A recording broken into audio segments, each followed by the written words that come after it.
Hi friends, পপির ভুবনে আপনাদের সবাইকে স্বাগত। আশা করছি আপনারা সবাই খুব ভালো আছেন, আমিও ভালো আছি।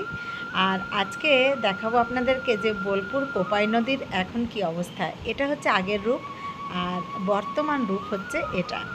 তো দেখুন, কয়েকদিনের বৃষ্টিতে কোপাই নদী ভর্তি হয়ে রাস্তার উপর দিয়ে জল বয়ে চলেছে। তো ভিডিওটা আমি আপনাদের সঙ্গে এই কারণেই শেয়ার করলাম, সবাই এখানে দেখতে আসে, অনেকেই দেখতে আসে আশেপাশের লোকেরা, কিন্তু সবাই তো আর এসে দেখতে পারে না, তাই আমি ভিডিওর মাধ্যমে আপনাদের সঙ্গে শেয়ার করলাম।